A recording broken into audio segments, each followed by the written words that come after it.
I want our children to liberate their minds, from this receivership mentality, aid-dependent mentality that somebody else has to come to Africa to solve our problems. That's not what I see in Asia. I've spent over 20 years now in the development field. The last 20 years going to Asia. When I go to Asia, I don't see a depressed Asia. I don't see Asians waiting for somebody to come, give them aid to solve their problem. No way.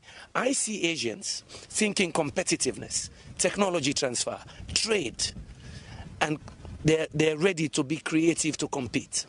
We are not the only ones who had conflict. Cambodia had conflict. Vietnam had conflict. In fact, in the 60s and mid-70s, they were referring to Cambodia, Vietnam, Laos, and others as basket cases. They recovered, they transformed, and today, yes, they're self-sufficient in food production.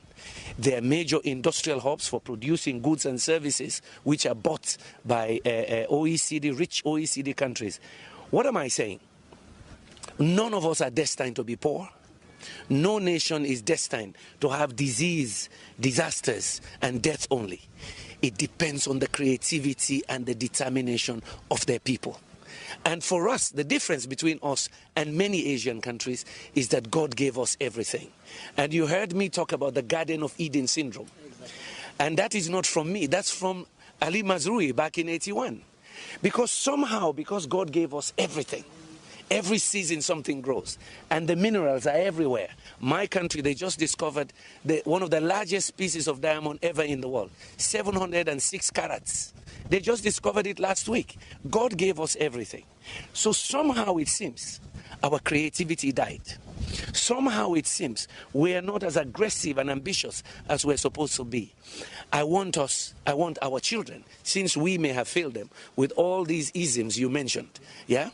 I want our children to believe that they can be a Bill Gates. I want them to believe that with all this God-given wealth, oil and gas, bauxite, iron ore, titanium, you name it, that in fact they can capture this 21st century. They're good as anybody.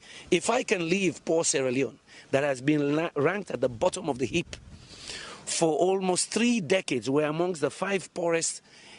Back in 2008, we were the poorest of the poor, the lowest human development index.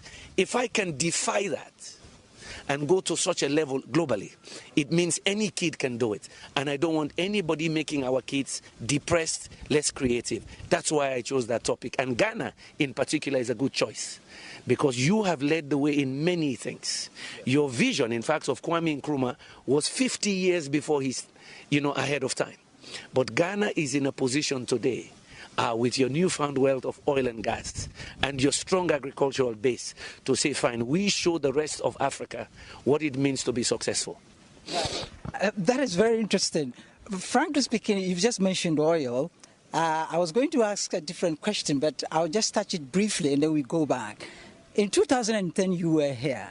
And that was the time that we started, this whole prospecting for oil and getting oil. And listening to you yesterday, you said, whilst on your way back, you wrote an article. And you were virtually reflecting over this, Dutch disease, whether oil could be a curse or indeed it is a curse. From 2010, today you are here. What reflections do you have?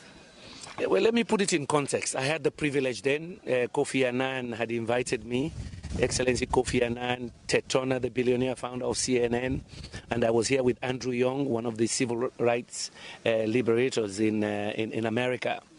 And yes, we visited Takoradi and I could see the oil rigs. But then we visited Elmina Castle, that used to be almost the capital of slave trade. And what dawned on me as I was coming back on the plane, I started this article, Defying the Garden of Eden Syndrome, which was published around the world a few months later. 2 things struck me. I say, here I am in Elmina Castle, when Africans were exporting their young between the age of 15 and 35 to the New World to give them energy to transform, to industrialize at that time. I say, now they discover oil and gas around the same location. You are in Elmina Castle, you can see the bay, right? I say, now we have oil and gas in Ghana. Will we do the same thing? Export oil and gas to light up the rest of the world and we remain in darkness? Yeah. Will we use oil and gas the same way we've done cocoa and coffee? You pick from the tree, Garden of Eden, you dry it and you export. You don't add value. I say now, can Ghana learn from other countries like Malaysia to say, fine, and both of you got independence the same time. Now we have oil and gas. We immediately take a decision that we Ghanaians will begin to make plastics from our oil and gas. We immediately take the decision that we Ghanaians will now produce fertilizer to power our agriculture, because we're already one of the top agriculture producers of Africa, to make us even better agriculture producers, to use more fertilizer. And at the same time, with this new income, we diversify and drive industrialization for our children. You're over 20 million now. Yeah, that population, 26 million. I think by projections, you might be 35, 40 million in another 30 years, because we're having children like there's no tomorrow. You understand what I mean? That is what occurred to me. Can Ghana learn from the mistakes of Nigeria, but also learn from the successes of Malaysia? Yeah, to be able to transform now, to say, fine, God gave us oil and gas at the time that we are really now independent. There's no colonialism to blame.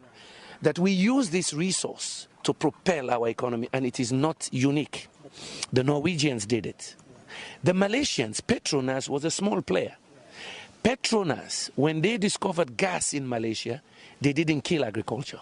They used the money to become #1 in oil palm. And some of that germplasm they got from Ghana. Yeah? They used oil and gas to drive what they call agriculture-led industrialization. From there, they moved into other sectors to industrialize, to push again IT development. Can Ghana learn from a country where, when they had independence around the same time, they have more than quadrupled their economy, but for most of the 3 decades of Ghana, from the 70s to about the late 90s, the economy was shrinking or less, or performing less. Meanwhile, Malaysia was growing in bounds. So you learn from the mistakes of Nigeria, but you learn from the successes of Malaysia and others. That's what prompted. Come and say this with Salomo. Now you know we Mandela.